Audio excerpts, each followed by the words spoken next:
Yes, guys, how you doing? Welcome back to the Spurs Talk Show. I hope you're all happy and healthy doing the things you love with those you love to do them with. Strap yourselves in, guys. We've got an hour before we redirect you over to the Spurs 5 for the Monday show at 8 p.m. I've got a few things to talk about. A little bit about Brooklyn Eric. A new sort of take. I think it's a decent insight worth chewing over with you lovely people. Obviously got to talk about Tottenham Wolves. Apologies I didn't get around to doing any post-match show from the stadium on Saturday night. I got super frustrated with what I actually walked out of the stadium at like the 82nd minute. It was the second half was just so utterly just so frustrating to watch. And it was a long day. I had a long way home. I'd already walked about 30,000 bloody steps that day. I'll tell you about that story in a minute because someone I was supposed to meet, who I was outside the pub where I was supposed to meet them. I'll tell you the story now, right? So I've walked about a mile, maybe half a mile to get from my house to the station, got the train up, then walked around Vauxhall for a little while, getting some bits and pieces, then got on the train up to Seven Sisters, then walked all the way down Seven Sisters, which if you've been to the stadium is a long bloody walk, especially when you're my size. And I get outside the Blue Coat Arms, where I'm supposed to meet a mate for a quick beer. And I phone him up and I say, "Where are you?" And he goes, "I'm in a pub called the Victoria, outside, just behind the back of the Bricklayers." And I went, "Bricklayers? I don't know the pub behind the Bricklayers called Victoria, but all right, I'll wander down." And I think he was trying to tell me, but I'd already kind of like sort of waffled on a little bit and put the phone down. I think he was trying to tell me, no, I meant the Blue Coat. So I walk all the way down, must be about a mile and maybe slightly more than a mile, past the end of the stadium to the Bricklayers. I phone him up and say, "Where are you?" He said, "I'm at the Victoria." I said, "I don't know where the Victoria is." He went, "I told you it's behind the Blue Coat Arms, which is where I just come from." I was like, "Oh, you haven't a bloody mare, mate." So I walk all the way back up for one beer, of which I spilt. I dropped it. And he had to go. He wasn't going to the game. He was going somewhere else. So I didn't even have time to get a beer with him. Then I walk all the way down, trying to find Connor, who I bumped into on the way down. We were supposed to be going to the Change for Tottenham pub thing. I get all the way down there. I phone up Connor and go, "What's it like in there? I'm not a fan of that pub." And it's the pub, the one round the back of the North Stand. And he's like, "Yeah, well, I'm in here. It's all right. It's busy in here, but there's no one here from Change for Tottenham." So Change for Tottenham, they don't turn up to many of their own protests, and they don't even turn up to their own pub crawl. So I walk all the way back up, and then I try and meet up with Houdini from the super chat section. Go to the 8 bar, and he wasn't there. So I spent about 4 hours walking around Tottenham by myself, trying to find people that I was supposed to meet. Didn't meet anybody. And at the end of the game, after that second half, I walked out and walked all the way back up the top. And then I missed my train. I missed one train. First of all, I got off at Victoria rather than Vauxhall on the way back. So I had to go back down the station, get back on the train and go back home. And then I get to Vauxhall and I miss my train by a minute. So I have to wait 45 minutes at Vauxhall station for the next connection back to where I live. I had a nightmare. And as usual, yours truly always picks up a bug when I go to Tottenham because I don't spend much time around many people. So when I go to Tottenham, it's always like 50,000 germs that are going to get me somehow. So I had a horrible day watching horrible football. The atmosphere was shocking. And I wasn't in the right frame of mind. So I didn't bother doing a show. Didn't bother doing a match reaction because I would have just gone in on one. And you lot are always very harsh on me if I'm very harsh and miss things at the game. I see all your comments. Sean, I think you were really harsh on Brennan Johnson on the Doncaster game. Why? Because he put a couple of balls in the box. How about when he stood offside because he wasn't paying attention? Daydreaming Brennan Johnson. You know? Dream. That's what he's daydreaming all day long, standing offside. Absolute nightmare. Anyway, we've got lots to talk about tonight. I've already spent 5 minutes of a precious hour with you telling you about irrelevant information. I hope you're all happy and healthy. Do me a favor. Smash the granny out of the like button. Hit the subscribe if you haven't already. Hit the notification bell and drop a comment. Let me know your thoughts on today's rant. Whinge. It's a whinge. If I'm honest, it's a whinge. But I'm going to I'm going to caveat it a little bit because I'm not someone that throws the baby out with the bathwater, as you know. I can do in micro moments. I can turn around and go, it's a disgrace. It's outrageous. Sack this guy. But then the next day I wake up and go, all right, I've had the chance to sleep it off. And now here's how I really feel. But appreciate the sarcastic comment, AK Shegs. If I warmed up my vocal cords, I would have been hitting every note. Anyway, also today's sponsor is okjersey.com. We love a little bit of OK Jersey. If you want your best replica jerseys, you can get them. 8% discount at checkout with code Sean, SEAN. As I always say, go 2 sizes up and you'll be better off. You'll be better off. And make sure you get the fan shirts and not the player shirts, because those things are a little bit snug. Guys, how do I feel, right? We've got to talk about Bodo. We've got to talk about, that's tomorrow. We've got to talk about what happened on Saturday. And we have to talk about Thomas Frank. Did he make mistakes? I think he did. I think he made a lot of mistakes. I think the team selection was poor. The tactics were poor. I thought the first half was all right. I thought we did okay in the first half. I actually think I think we were the better team when we created good things. But the second half, when they went to a back three, we were all at sea. We looked absolutely desperate. Couldn't string a pass together. And we didn't pivot the tactics accordingly. We sort of sat there and allowed it to play out for far too long. I think Jed Spence, the experiment is over for me with regards playing him on the right-hand side. Don't get me wrong. I know you have to play someone in play. You have to give Pedro Porro a break. But what I actually think is that we need to go out and get I've said this before. I've said it before to you guys. People think that we need a left back so that Jed Spence can go back to right back. I don't think Jed Spence is very good at right back. I'll be honest with you. He is far, far better at left back. And within that, he is only brilliant at one particular area of the game, which is defending, one-on-one defensive work against the top right wingers in the game, which is the hardest part of being a fullback. So hats off to him for being a master of the most difficult art within his role. However, when you put him on the right back role, you lose that because he can't turn left wingers with wonderful right foots into his penitentiary prisoner like he can to right wingers with strong left foots. He can't do it because he wants to send them down the outside and they want to cut in onto his weaker side. There's a reason why he's better on the left. But if you do put him out there, there's a consequence to that action. Every action has a reaction, right? An equal and opposite action, whatever the phrase is. And the problem is that there's collateral damage. Two parts to this. One is name me a player that Jed Spence has had in front of him on the right or the left. Name me one player in his time at Tottenham Hotspur that has played as a right winger that he has forged a good relationship with. I'll wait, but I'll save you the trouble. I don't think you can. He doesn't build relationships. I think he's a little bit of an individual amongst a team. And it's not a criticism. It's just an observation. I rate him. I really do. I think he's a brilliant defensive fullback. But when you're playing on the right-hand side and you have Mohamed Kudus in front of you, who is selfish to a fault, and again, not a criticism, just an observation of Kudus, you need a fullback behind him who will play to that strength and will offer him an out the way that Pedro Porro does. Pedro Porro will bring the ball up to him. Quickly, you name me a player that Pedro Porro has had in front of him that he hasn't built a good relationship with. I'll save you the trouble. You can't.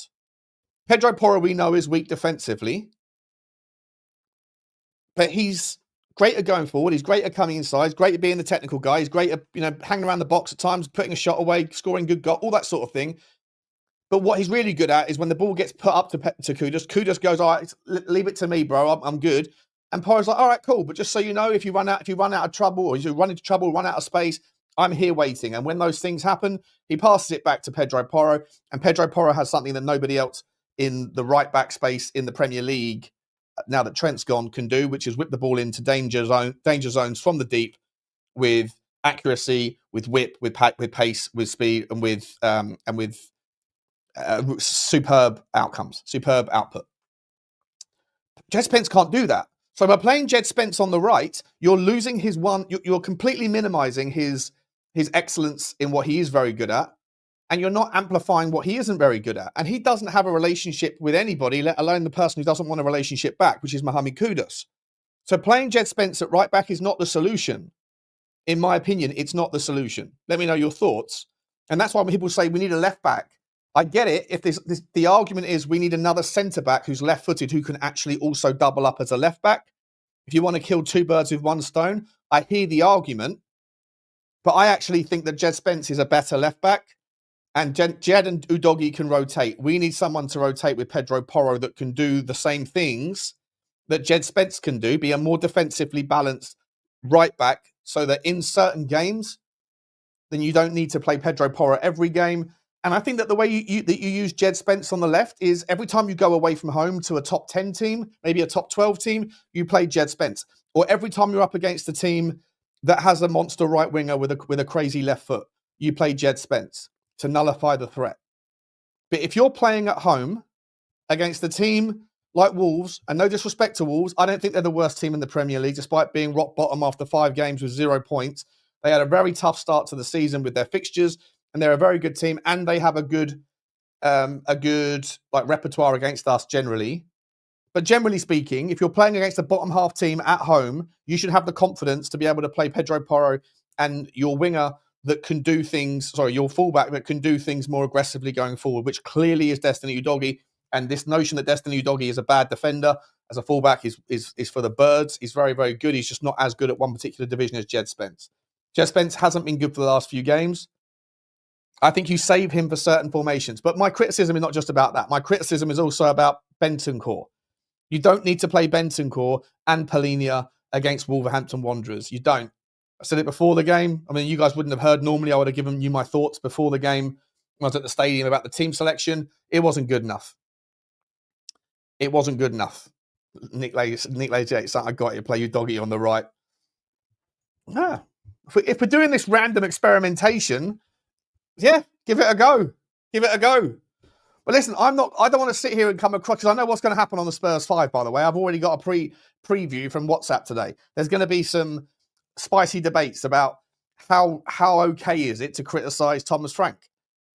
And I think it's more than okay to criticise Thomas Frank on the individual, on the occasion. He screwed it against Bournemouth, and I think he screwed up on Saturday. Do I think does that mean anything other than that? No, I love Thomas Frank. I'm really excited. And of course, I put it within the context, which I'll come to in the second half of the show, about all that is crazy that is happening with regards the things in the boardroom, disruption, massive disruption, huge disruption at the moment. And those things do eke their way into the zeitgeist of the football club. 100% they do. 100%.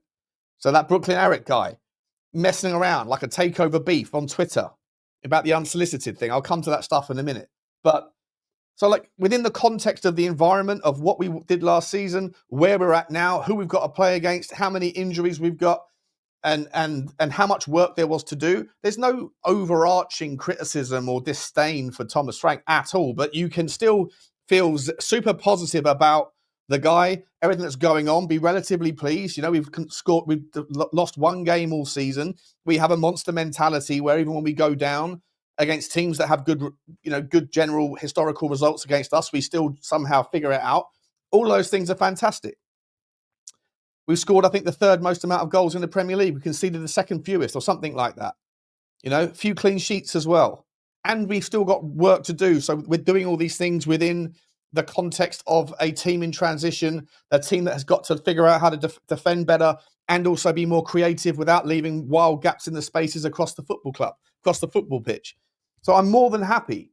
But this notion that therefore, because of what we had before and how far we've come in such a short space of time, you can't critique. It's for the birds, boys and girls. It's for the birds. It's for the birds. Context got a context. Regards, Daniel. How you doing? And content has to content. It does indeed. It does indeed. And that's why I felt sad, because yesterday I woke up and I had the bug. I stayed in bed all day long. There was no Football Inc. There was no time for Ryder Cup golf. There was no. I didn't even watch the games that were on. Let's do a couple of super chiddly chit chats, and then we'll come back to the story. Because tonight, Matthew, I'm going to be a ranter. I feel like it. I feel like it. Let's see what's going on. Pablo Davo, what's happening to you, mate? Thank you very much indeed. Hello, Sean, my YouTuber. Hope you're well, buddy. I am. I'm okay. I'm feeling better, mate. Thank you very much. I'm feeling better. We shall see whether or not my opinions are going to be argumentative on the Spurs 5. But I wanted to get it out now before the show, because you know what it's like when there's 5 people on the show. You can't get like 2 sentences in before saying something that someone disagrees with before being interrupted and shit. And I'm guilty party of doing those same things as well. So that's why I'm going to go. So I'm going solo. Going solo. Appreciate you very much, Pablo, mate. Appreciate you very much indeed, buddy. Good to see you the other day as well. Totspur 63. You've started the super sticker train, and I met you, didn't I, outside the ground, mate? Very, very cool to meet you, mate. Let's do the super train. It has commenced. Choo to you. In fact, that felt weird. I always do it with my right hand. Choo to you. Pause. It's just not the same. It's just not the same. Appreciate you very much indeed. Totspur 63. Was it Martin? I think it might have been Martin. I forget, mate. I'm sorry, mate. I met a lot of people on Saturday. I think it was. But thank you very much, mate. Appreciate you very much indeed, buddy. Good to see you. Look forward to seeing you next one. And Deanie, this is a man I was trying to find in the number 8 bar. I went in there twice, Dino. I went in there twice to come and find you, mate. And I didn't link it up. Was it called pattern it up? Link it up, what the kids saying these days. It would have been great to see you, mate. But thank you very much. Always here, always supporting, buddy. Always here, always supporting me. Appreciate you very much indeed, boss. I hope you enjoyed Saturday, even though you didn't get a chance to have a share of beer with this guy. Because if you did, it would have been slightly more fun, I reckon. Big Blaine, Super Spurs TV. How are you, buddy? Thanks so much. Big up, Butler. See if the lads play like that when I'm over. Brasses would need to take the stress away. Well, can do. You know what I say, mate. Brassesandpackets.com. That's what we're about. Appreciate you, mate. Thank you very much indeed. I hope you, when you out for the Villa game, isn't it? For the Villa game you're coming over? Is that the other side of October? The other side of the international break? Let me know. Appreciate you, Blaine. Hope you're well, my man. Hope you're well. Going to get you on the channel this week if you're around, my man. If you're around. And Shawn Michael. No, that was Michael Jackson. It was Shawn Michael. He's just a sexy boy, sexy boy. I'm not your boy toy. Love that guy. I know I'm sweet. I know I'm sexy. I got the looks. The drive, the girls wild. Anyway. Big up, Shawnee. Was thinking about starting a Spurs YouTube channel and was going to ask if you had any advice. Any advice, Sean, Michael? I would say keep it simple. Upload more than you do live streams to get your uploads work better for reach, finding yourself out there. Don't give up. Keep sticking at it. Do whatever frequency you think that you can keep to. If that's once a week because you got work, or once every 3 or 4 days. Don't start doing it every day and then drop it off to once a 3 weeks or whatever. Stick to a relative frequency that you can keep. Try and do 10 to 12 minutes to get yourself familiar with it. You don't got to go too long. And stick with it, mate. Persistence is the key, buddy. That's the advice I would give you, mate. And make sure you enjoy it as well. Make sure you enjoy it. Because if you're forcing yourself in any way, shape or form, then you won't stick to it. So you have to be really enjoying it, mate. But yeah, reach out to me, buddy. I've got loads. And if you want like advice on microphones and all that stuff, or cameras and all that thing, I can certainly help you, mate. But no point in talking about that now. So just reach out to me on Twitter, mate, and I'll point you in the right direction. But I appreciate the super chat and good luck to you on your journey, mate. And of course, I'll help plug your channel. I always try to plug anyone who needs it. Big up to you, Tom Martin. Super sticker from you, mate. Choo to you, Tommy boy. Choo to you, buddy. I hope you are happy and healthy. Thank you very much indeed. Joe Pasquale. I know I'm cute. I'm Joe Pasquale. That is a clip. You always do it with your right hand. That's what she said. No problem, Sean. Good luck, mate. Good luck. Mate, there's always space for more, mate. I know some people think that there's monopolizing and that going on, but ultimately you just got to keep at it. And if you make content that people enjoy, then eventually people will find you. The algorithm will put you out there, and like I say, people will hopefully help push people towards you as well. If You know, if you just ask, if you just sort of be amongst the community, basically.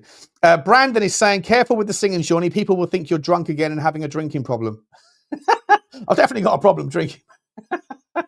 Although my problem with drinking today is I haven't got enough, and I'm going to have to go down the road at some point or get an Uber Eats, because I'm not going to get any chance to do any before the Spurs 5. People have a crack at me about being drinking too much. I'm like, if you think that's an insult, it's not an insult. If I thought it was an issue, I wouldn't do it. I don't, for me, this is like being down the pub. It's like being down the pub. I'm very much a functioning drinker. Anyway, big up to you guys. Big up to you. So where did I get to? Has Sean spoken about the takeover bid yet? No, I haven't yet. I'll do that in a minute, mate. So basically, right. So I'm not a fan of this. I'm not a fan of the position of the picking of Jed Spence on the right. I understand he's got to drop Pedro Porro or rotate Pedro Porro at some point. So it's fine. I hope the lesson's been learned, though. And I would argue that if we're looking for a fullback to make the fourth, I think a right back is more important than a left back. I really do. I just don't rate Jed Spence on the right-hand side. I like him on the left. Let me know if you agree. If you don't, that's cool as well, by the way. Totally understand that it's just opinions. I had a conversation with Johnny about this earlier. Johnny thinks that he's a right back, or because he was a right back at Forest and it's his preferred position. But, when I played rugby at school, my preferred position was number 8. But I was better as a blindside flanker. So I played in a position I didn't particularly want to play in, but I was better at it. So, that's the way it works. And I think Jed Spence is better at doing that. But let me know your thoughts. So I don't like seeing Bentancur and Polinia against Wolves at home. It's far too defensive and not creative enough. I think you just need... Berghvall, by the way, is fine at passing. I don't know why he wants to drive with the ball all the time. I know he's just young and ambitious, but he runs down blind alleys. And doing that in the 10 where he comes deep, picks the ball up and then runs into those blind alleys where he gets in the way of other people and other people get in the way of him, is frustrating because he picks the wrong decision at the last minute. And I think that was the tail of the tape. For the most part for me, in the first half, we created quite a lot of good opportunities. I mean, the goal that we scored, if Udogie could just got himself back on side there, or Berghvall just waited a second for him to get back on side, then it would have been quite a goal. Quite a goal. But he didn't. Xavi Simons trying far, far, far too hard. And I really don't like him playing off the left. I really don't like him out there. Because he comes inside naturally anyway, and doesn't... there's no one there to fill the space. There's nobody there to fill the space. And he's rushing. He's trying to hurry. He's trying too hard. And he whacks the ball out 2 or 3 times. And you can see it's getting to him. He needs a goal or something just to kind of get that. I don't know. I wouldn't even say there's a monkey on his back in that regard. But he's obviously been brought in to be the creative spark in a team that doesn't have a lot of creativity.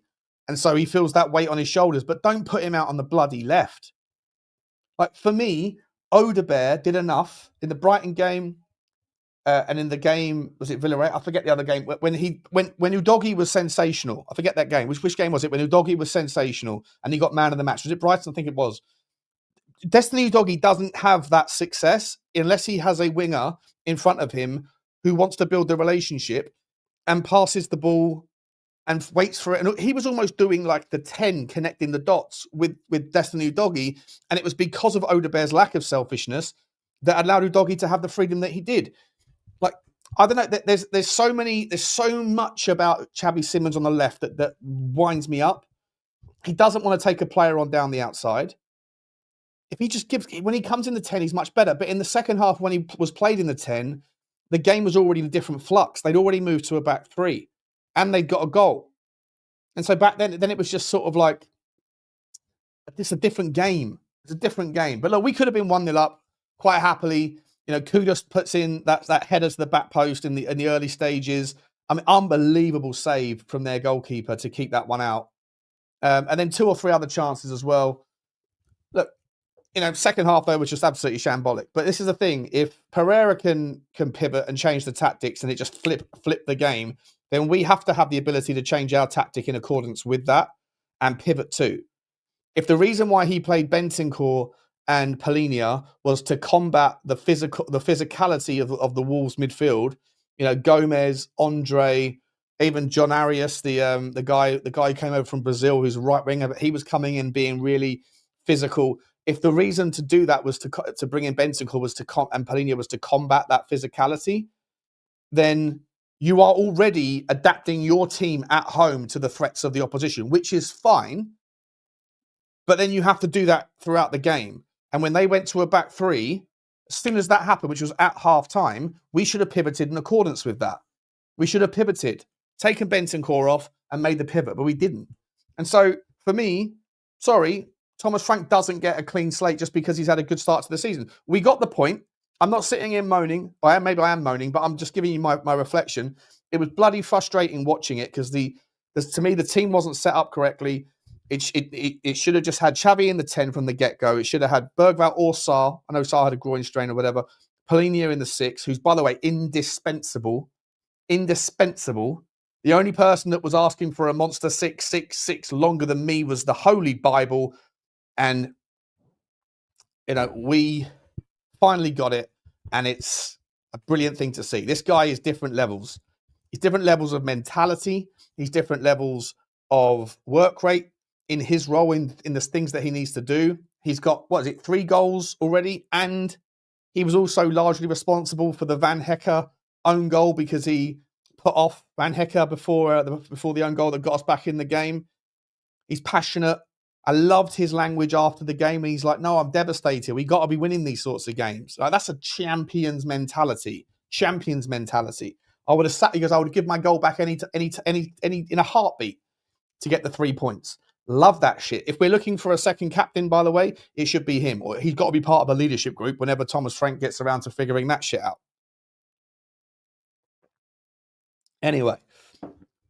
And then at the top end of the pitch, you got Kudus, who's too selfish, but he's basically our entire creative width in the game, and he rates himself and he trusts himself. But that's why you need Pedro Porro behind him, because Pedro Porro won't. He's like, oh, you have it then. I won't get in your way, but I'm here if you need me. And when he does hand it back, Pedro Porro's got the whips. It's not rocket science. Don't need to disrupt that. And Pedro Porro seems to have like an unbelievable engine on him. If he goes down injured, by the way, absolute nightmare. Absolute nightmare if Pelini goes down injured. Absolute nightmare if Porro goes down injured. An absolute nightmare if Kudus goes down injured. For other reasons, it's an absolute nightmare if Richalison goes down injured, because then we're really screwed. Did you know Solanke's had surgery today? Dom Solanke's had surgery today. Minor surgery. But he's out. He's not going to be back until... October the 1st? No, it's September the 29th. By the way, I'm doing Stoptober. Well, I'm going to try to do Stoptober. So you might see a boring sober version of Sean for the next 30 days. So maybe just like mute Spurs Talk Show and come back in November. But big up to you, Connor. You here? He should have rotated Porro against Doncaster. Yeah, 100%. 100% O'Connor. Great point. I agree. Love that. Yeah, he's out. He's out until sober October. Sober October.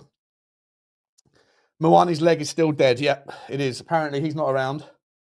We do have some other people back. Kota Takai. I said this to Connor. All those 30,000 steps that I did on Saturday, my foot started hurting. That long muscle or ligament, whatever it is, that goes from your heel to the ball under your big toe. I felt like mine had snapped. I phoned up Connor, so I think I've given myself the Cotas. I'm just walking too much. But yeah, our striker situation is dire, Geek Jinx. It's dire, mate. Big up to you, Shegsy. I don't know if I'll succeed. I'm going to try. If you see me with a couple of bottles of KTs on the second, then you know I've I failed miserably. But I am going to try. Could Johnson or Tel play striker? Is that crazy? Not at all, Nathan. Good to see you, mate. I hope you're well. By the way, Johnny said I think the t-shirt arrived, mate. Thank you very much. I haven't got it off him yet.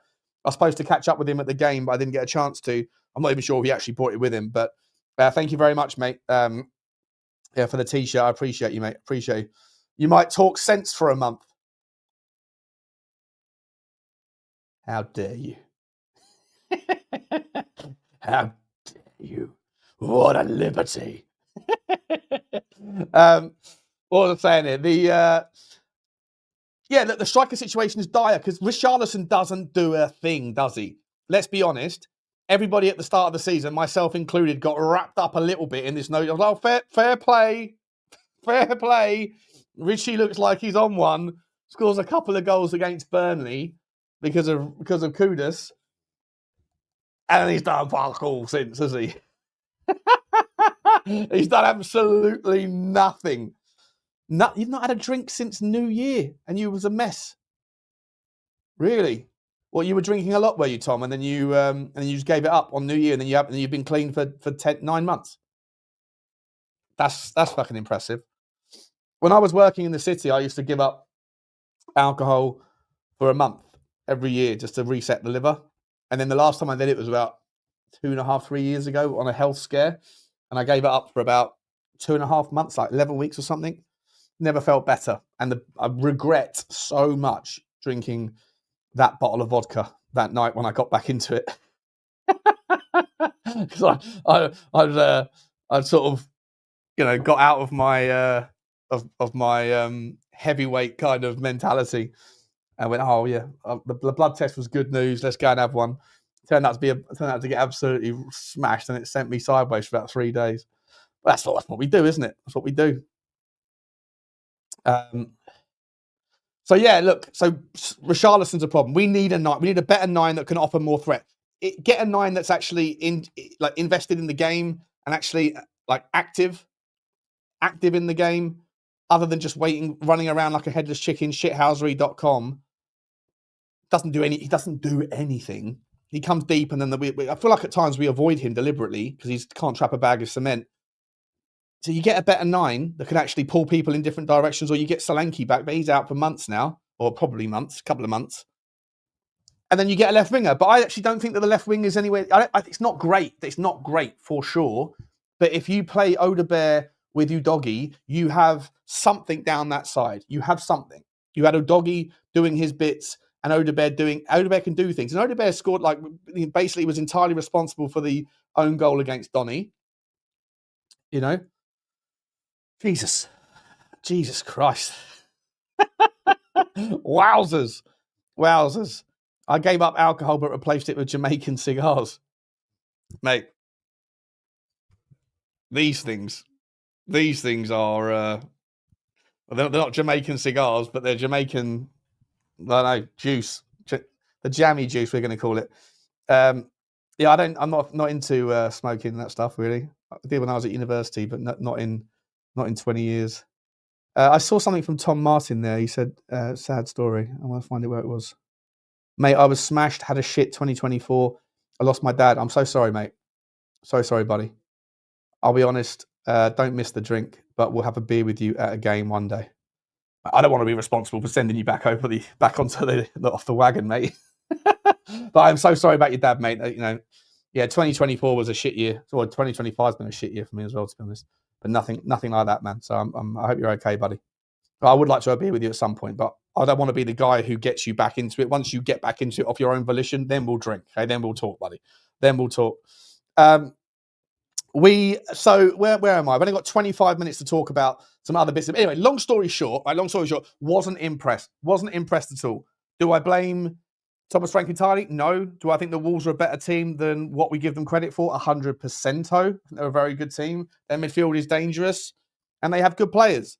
We should have done better, but I don't think we were set up correctly. I don't think we reacted to the tactical change at all from Wolves. And, I think they need to trust certain other outcomes a little bit more. We do have some options that we're not using. And I think but I don't really like Berghvall in the 10.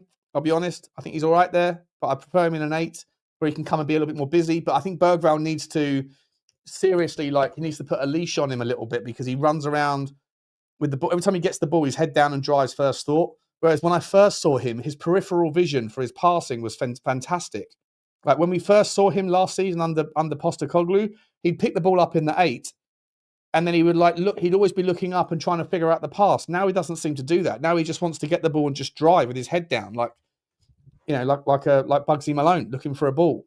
I think that we need to something that needs to be coached out of him, because he's brilliant.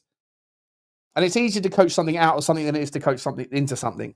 Coach something into someone. So, we there's lots of positives, right? We're still 4th in the league. We're into the next round of the cup. We've got 3 points from the Champions League. We've got hopefully another 3 points tomorrow, and that's another 2.1 million euros if we get that. If we get that win against Bodo, which we'll talk about in a second. But it's not like it's all pretty. And I know that no one's saying that it is. But I think that there's this narrative that some people are like, there's a small, tiny handful of the Tottenham fans out there that are probably still a little bit sad and salty about Ange. And when we don't win or we don't play well, they pivot to like Frank out, which is ridiculous, absolutely ridiculous. But then there's reasonable people within the fan base that are then feel like they're not able to criticise Thomas Frank just on the isolated moment, because the other side, who are very happy and who wanted Ange gone so much, they are like, they think that everyone that's criticising Thomas Frank is throwing the baby out with the bathwater, and that's not my situation. I'm very, very comfortable. I like Thomas Frank. I like Cochrane. I think we've got a lot of work to do. Things will come. It will take time. You're going to make mistakes along the road. I can't believe we played 9 games under Thomas Frank and only lost 1 of them. Like, there's loads and loads of positives, but that doesn't mean that in the isolation that you can't critique. And I think that the critique is relevant and fair. And I think he picked the wrong team. I think it should have been Xavi in the 10. It should have been Odegaard on the left, Udogie at left back, Porro at right back, Kudus, Berghvall, Polinia, and then the back 4 as it was, the other 2 as it was. Vicario, by the way, like, I gave Vicario a grilling in the stadium. I stood up and berated him to the point where someone who was sitting near me, who's like usually really friendly, was like, Shawnee. Well, I thought he parried the ball back. I thought he basically parried the ball back into his own area, or like onto his own 6, like the 6-yard box, and it was just a complete mistake. It looked like it, but then when I got home and I saw it again, I think he did try to parry it outwards, but I also think he could have just caught the fucking ball, if I'm entirely honest. But then he can't catch a normal ball anyway, let alone one that's in a sticky situation. I just don't like. I'm not a fan of we went back to this stupid, frustrating short goal kick bullshit where they haven't got a clue between them who's taking it and what they're going to do, and then the fans get pissed off. The fans get upset with the situation, and it just becomes one of those things like, what are you fucking doing? Like, why? Like, if you can't take a short goal kick, then stop doing it. But why can't you, by the way? Why can't you? Why is it like when you practice these things, are you not practicing it in worlds where you're the other side of the training team, like the B team, are pressing you? Because it looks like the left hand doesn't know what the right hand's doing. It's very, very, very shit. I would like to see Kinsky get a run of games. But by the way, I don't particularly have that much confidence with Kinsky in goal either, although that save that he made against Doncaster was sublime. It was really, really good. I thought Vic's distribution was on the improve, but it was horrendous on the weekend. Yeah, I agree. But he's still not great with it. But it's just everything about it. When the ball comes back to him, I think he shits himself. He's always berating other people. Like when you point a finger, 3 are pointing back. I don't know. Some people in life love to scream and shout at other people for the mistakes of which they are slightly responsible for, or in no small part responsible for. And it annoys me. Yeah, short corners as well. We had 14 corner kicks. Should have kept Vescovic. Well, they call him over there Air Vescovic, I think they call him now, because he won 18 headers. I mean, most of those, I looked them up on Twitter though.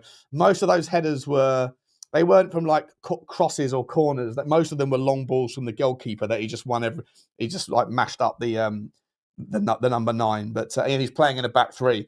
But this guy, he's for sure as hell would be a threat if you threw him on with 10, 15 minutes to go, if you needed a goal and you were getting like lots of corners and set pieces and those sorts of things. He's a unit. As I said before, if he starts his run, into the penalty area from outside the penalty area, it's impossible to track. He's got the hops on him. He's got the inches already, and he'll have the run on somebody else. Dan Burns did it for Newcastle with good success. I think that we could do it as well. Obviously not this year. It's irrelevant. Another super chat of unbelievable generosity from my man Blaine Devlin. Blaine, you're unbelievable, mate. Unbelievable. 10 Spurs Talk Show memberships gifted again by Blaine. I must have more members than I've ever had right now. And yet every time we do member phone-in shows, only the same 3 people rock up. But thank you very much, Blaine. If you did receive a membership, then please say thank you to Blaine. And please come and join us on Friday nights. Drew and I do the members phone-in show. They're great fun. And we need a little bit of some variety. And they're great. The 3 or 4 people that come on are always great. But there's about 150 members.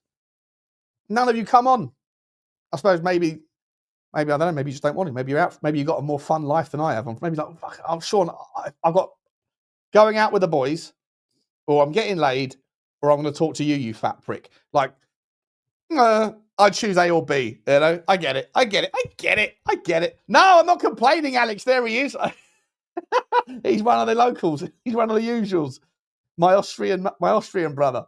Not complaining at all, my man. Love you to pieces. Just saying there's 148 other people that never want to come on. You know, he turns in for the accents, 100%. Talking of accents, there's an American that has expressed some interest, right, in Tottenham Hotspur. So I put this video out before the game saying the situation, you know, with him basically calling out the club, for the club basically saying via Sammy Mockbell of the Daily Mail, basically saying it was unhelpful. No, sorry, it was unsolicited and unnecessary to put the bid in, or to put the expression of interest in.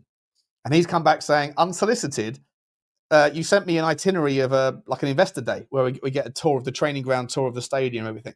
So he's obviously on the wind up using Twitter, and I think it's fair to do it. Now, when they say it's unnecessary, well, look, I don't know what the point is of having those sorts of investor days unless you actually want someone to put in a bid. But if it's like conditional on, oh yeah, we want your money, but only a little bit of your money on our terms for a small slice, and he said, no, I'm expressing an interest to buy the whole thing.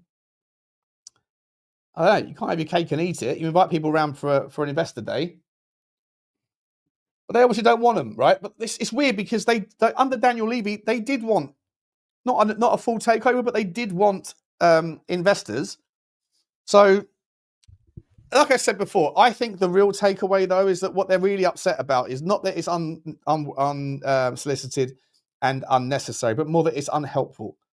And it's unhelpful for them because, you know, they've got the whole club singing from the same hymn sheet saying these new majority owners, they're going to back us, they're going to invest, yada, yada, yada.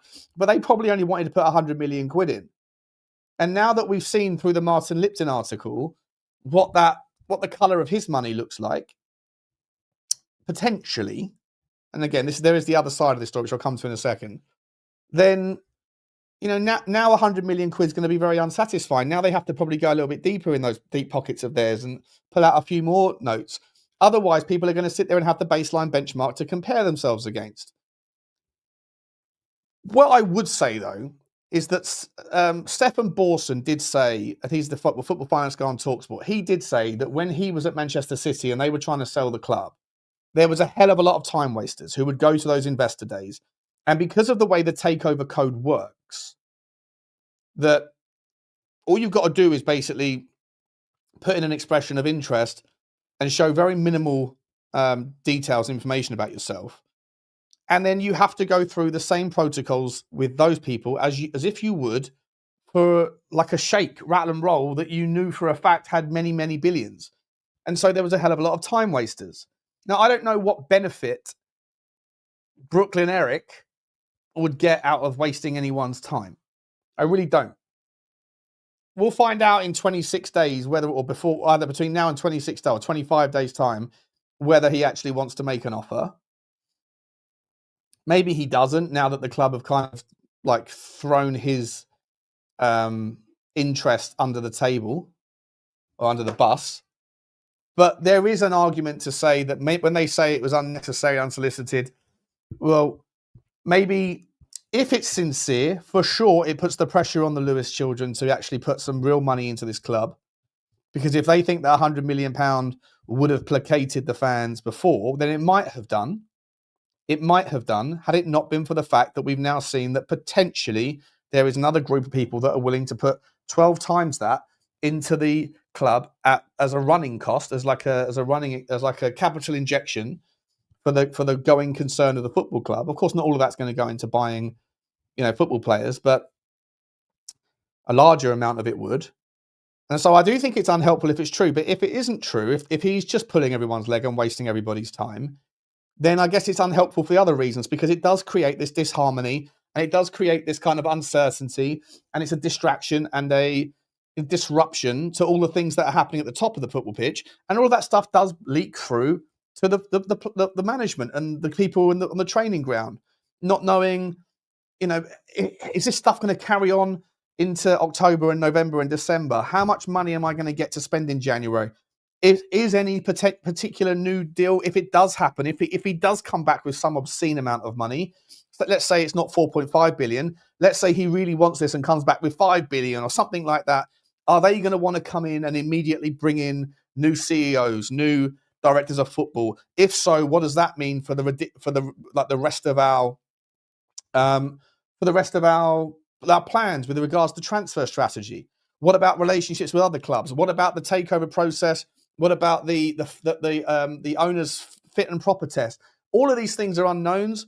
And if what Martin Lipton said was true, that this guy wants to kind of move on this very quickly and get it done within a few weeks to be ahead of the January transfer window, unless he's had the wool pulled over his eyes, then it's absolutely reasonable to suspect that there's a hell of a lot of moving pieces and a hell of a lot of disruption that is going on at the top, and that will absolutely seep through. And so within that context, because context has to context,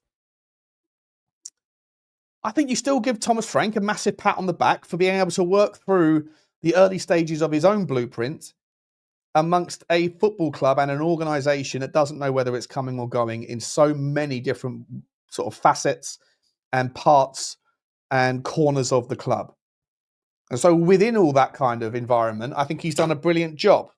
But I still land on the idea, for what it's worth, that he is open to critique. It's okay to sit there and say, didn't agree with him on this. Don't really agree with him on that. But overall, well done. 8 out of 10 so far for how you've managed to handle it. Saba sent us a raid. Big up to you, Saba. Appreciate you, my man. How you doing, boys and girls? Welcome to the show. Appreciate you. Saba raid. Sean, please sing Purple Rain. Harry Kane. He's not coming, by the way. I only want to see you when you play at White Hart Lane. Harry Kane. He's not coming, though. He came out and said last night, didn't he? Someone said, are you looking at going back to the Premier League? He said, no, I'm not interested, not looking at a return to the Premier League right now. He said, I'm very happy in Barn. I've got 2 years left on my contract. And, if I want to win things, I can win everything here.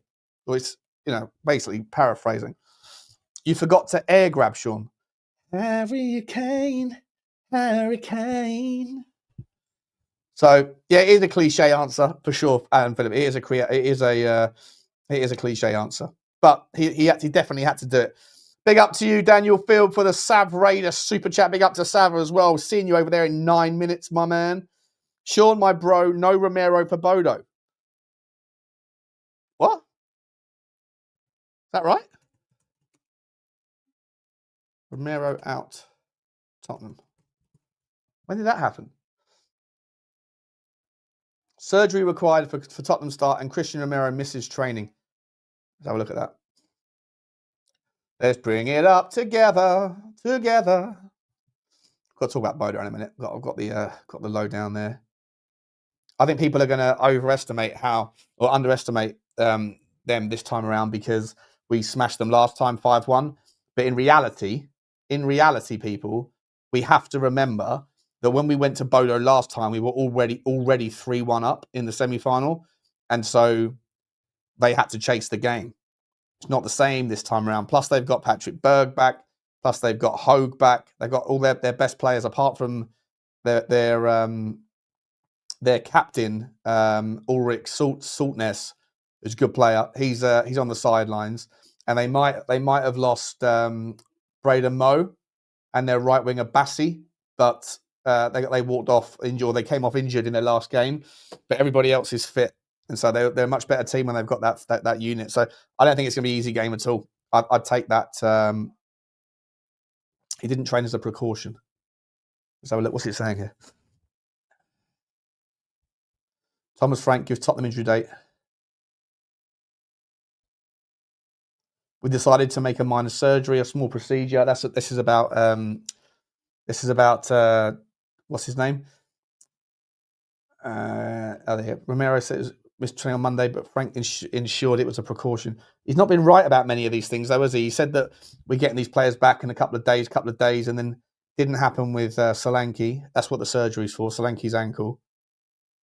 It's weird because I remember when Solanke went down injured before the game against Bournemouth, was it? Or was it Burnley? I forget which game it was, but he went down injured and we heard about it outside the stadium. And I remember hearing immediately, oh, he's out for months. It's a really bad ankle injury. And then like a week later, you start hearing Thomas Frank saying, oh yeah, he's not far away. He'll be fine. He's not ready for this game, but he'll be back soon. Next game. He was not ready for this game, but he'll be back soon. And I was like, really? I'm sure I heard people saying he could be out for months. Turns out he is out for months. So I wouldn't be surprised if Thomas Frank says it's just a precaution, but we don't see Romero tomorrow night. And I'll be okay with it, you know. I'll be okay with it because you got big Kevin Danso. Super Kevin Danso wins everything in the air. Look, wins everything in the air. Big up to you, Nikos. By the way, guys, if you were ever looking for to do like a betting, like a multi-part bet, and you were thinking about doing it on football, do not ask Nikos for any predictions. the man took part. The man was the representative for the chat on Football Inc.'s predictions game, and he was absolutely shocking, absolute fucking proper shocker, absolutely crazy. Sean's flying out to Bodo, but not for the match. Nah, I'm not going this time. Bodo's pitch is fast, Ronnie. Yeah, 100%.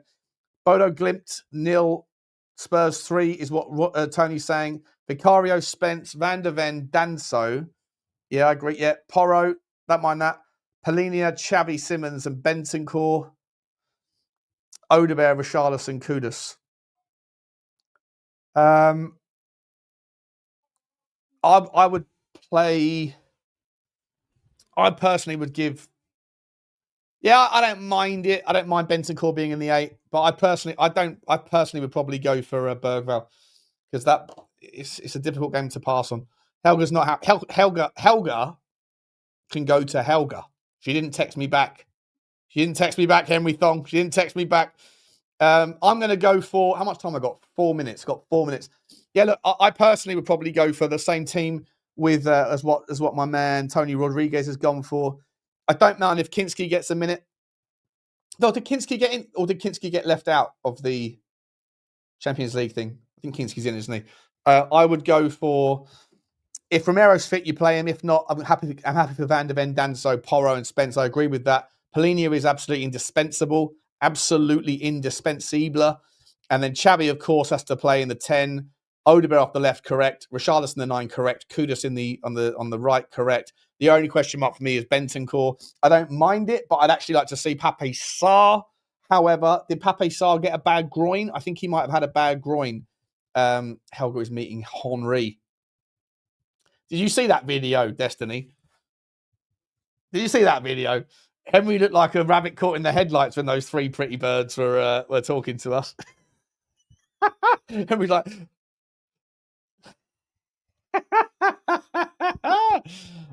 listen. I love Henry. Love him. He didn't want to come, though. He didn't want to come to Monaco either. I said, do you want to go to Monaco? Let's go for it. We're going to spend some time in the casino. We'll get on the packets and the brassies. Yeah. And he went, nah. He only wanted to come because we were in the semi-final. He didn't want to miss out, did he? Lads. But yeah. He'll perk up and suddenly become a Tottenham fan again if we get to the quarterfinals. You watch. Then he'll start popping up. You know? So, anyway, with the Brooklyn Eric thing, it's not, I'm just saying, it's not necessarily as advanced or as clear-cut. But I do think there's a disruption. And so I understand why when he says this, when they say it's unnecessary. But what I would say is it's clear that the Enix crew, they want a slice of the pie as this company builds, and in the next few years with the training ground, they want all that. But you know what? They've got to release some of the reins. They have to let somebody else in. They need to let people in that have NFL experience if they want to benefit from the NFL opportunity in 4 or 5 years' time. They have to get someone in to do that. They do need financing, unless all of a sudden they're willing to put their own hands in their own pocket. But they weren't before. And how much money is it going to take? 500-600 million quid? Or are they going to add more debt to us? They're going to take out more debt? They've already done that once this year. If so, all of that stuff is a smokescreen and it's greedy and selfish when we know that the colour of someone else's money potentially was available. And so right now, I'm on the wait and see phase, but I certainly call bullshit and all this. They know the ambition that's necessary and they're willing to back it. Chick King is not for sale, Destiny. I don't understand why Chick King has that massive line outside. I've eaten at Chick King. It's just a chicken shop. But yet, when I go to the game, there's like 15 other chicken shops and fish and chips and, you know, Greek restaurants and kebabs and whatever else. There's everything you could possibly want to choose from outside the stadium. And they've all got like, you know, usual 4 or 5 different customers waiting or whatever. The Chick King, the queue for the Chick King goes out the door and goes down the road past the entrance to another chicken shop. So people that are queuing up for Chick King have to walk past the door at the back of the queue for another chicken shop. I've eaten in both of them. There really isn't any difference. The Chick King it's massively overrated. I don't know what they've done. I don't know how they do it. It's unbelievable. Unbelievable. Anyway, guys, we're going to leave it there. I want to say massive thank you to all of you for hanging around with me, hanging around. Andy Lester as well. Choo to you for the super sticker. Daniel Field, Sav Raider, big up to Sav. Big up to you, Tom. Blaine, my man, big up to you. Big up to you, Blaine, again. Thank you so much indeed. Sean Michael, I'm a sexy boy. I'm not your boy toy. Dean Law, big up to you. Totspur63, big up to you. And Pablo Davo, big up to you. We're going to send you straight. Oh, I haven't done it yet. Stay there. Need to do the fucking thing. Make sure you stick in Spurs Talk Show Raid or Sean Raid in the chat when you go and have an argument or two. We're going to have an argument or two. How do you like those apples? Let's do it. What are we doing here? Live. Get the thing. Here we go. Starting in a second. Let me keep you there for 1 more minute, guys. And then we're going to send you over to more of me. What are we doing here? Customization, redirect. Bosh. Okay. Save. Did I have monetization turned on for that? I don't know if I did. Anyway, we're done. Love you all. See you over there. Let's go for an argument. Lubo. See you later, guys. Appreciate you all. Take care. See you tomorrow.